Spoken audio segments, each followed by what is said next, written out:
Welcome to this explainer. Today, we're stepping right into the heart of one of the most enduring and honestly, fiercely debated mysteries of the 20th century. December 7th, 1941 is a date that will live in infamy. But for decades now, historians, military experts, and cryptographers have been stuck on one defining question. Did the United States actually have foreknowledge of the attack on Pearl Harbor? Was it a devastating surprise out of absolutely nowhere, or were the warnings hidden within intercepted enemy radio waves, lost in translation, or maybe even ignored? We're going to look really closely at the declassified documents, the reconstructed enemy orders, and the sharply debated intelligence testimonies to see exactly what the evidence tells us. Okay, let's dive into this. Here is our roadmap. First, designing the surprise attack. Second, did the U.S. know? Third, the JN-25B code debates. And finally, the WIN's message controversy. Part 1. Designing the surprise attack. Uncovering Japanese monograph number 97. Now, to really understand the attack, we first have to look at Japanese monograph number 97. And what's absolutely wild about this master plan is that it had to be reconstructed entirely from post-war memories. Why? Because all the original operational orders were actually burned before the end of the war. But this reconstructed timeline, it reveals a rigidly precise schedule. On November 5th, 1941, the formal decision was made to complete operational preparations. By November 23rd, the Carrier Striking Task Force was given Operations Order Number 1, commanding them to proceed to the Hawaiian area with, quote, utmost secrecy. And finally, December 8th, which actually corresponds to December 7th over in Hawaii, was designated as X Day. The plan was fully in motion, operating under total radio silence. The Japanese commanders knew they literally had one shot at a surprise attack. When you look at Operations Order Number 3, their cold, calculated logic is totally clear. The absolute first priority was dealing a fatal blow to the U.S. Pacific Fleet, specifically targeting those battleships and aircraft carriers. Only after neutralizing the threat of a naval counterattack were they to move on to Priority 2, crippling the land-based air strength at places like Ford Island, Wheeler, Hickam, and other bases. It was just an incredibly methodical strike plan. Part 2. Did the U.S. know? Investigating the evidence. So to figure out if the U.S. knew, we have to pivot away from those rigid Japanese plans and step into the chaotic, high-pressure world of American intelligence, specifically cryptology, the incredibly complex art of writing and solving codes.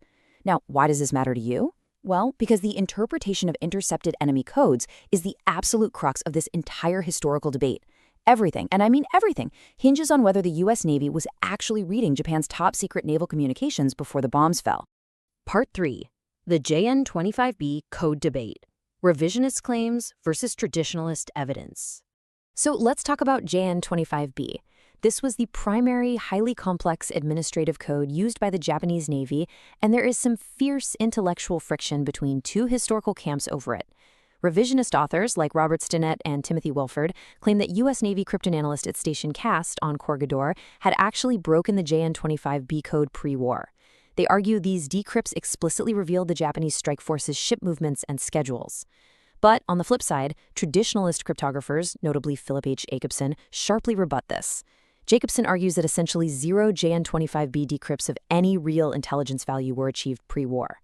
He states that whatever information the U.S. had came strictly from basic traffic analysis, and that basically means guessing what the enemy is doing just by looking at who is radioing whom, without actually being able to read the contents of the messages. And this brilliantly illustrates the math behind that traditionalist argument. By December 1941, the Japanese JN-25B code had a dictionary of roughly 100,000 code values. Between the efforts in Washington, the British at Singapore, and the station on Corregidor, the Allies had only recovered about 8,000 of those values. That is a mere 8%. To put that into perspective, imagine trying to read a complex novel, but 92% of the words are completely blacked out. According to the traditionalists, full message decryption that could have provided a concrete warning was mathematically impossible at that time.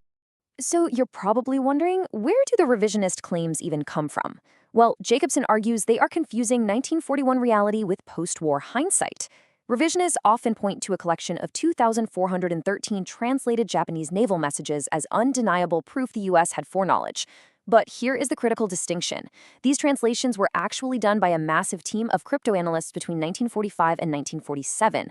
Translators in 1945 had the ultimate benefit of 2020 historical hindsight. I mean, if they saw a partial word that looked even a little like Hitokapu Bay, which was the launch point of the Japanese fleet, they knew exactly what it meant.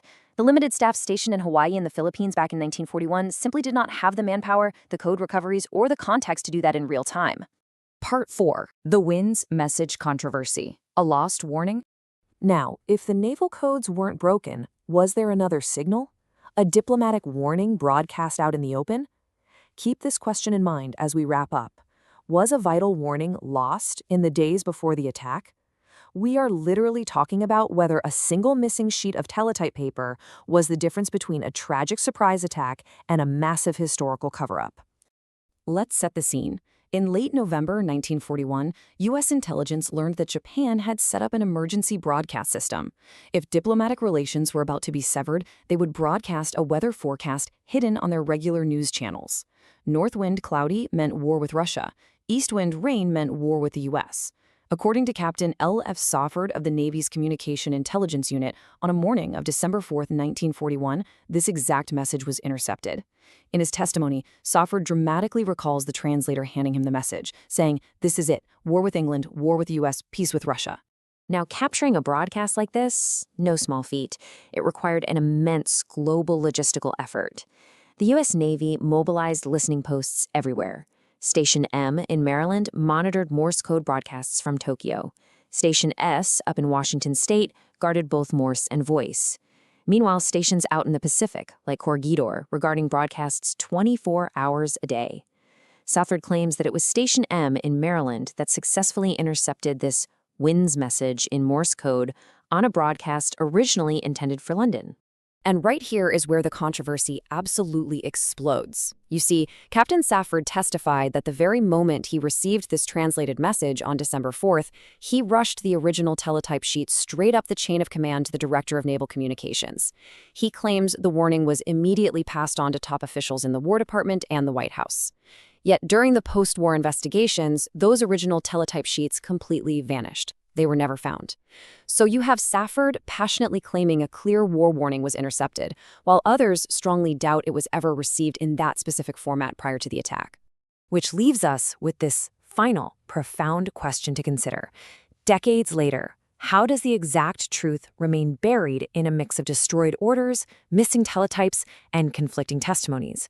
What you should really take away from this explainer is a deep appreciation for the fragility of historical memory. I mean, between the Japanese burning their operational orders, the statistical improbability of reading 1941 naval codes in real time, and the phantom WIN's message that seemingly vanished into thin air, the true limits of intelligence gathering are laid bare.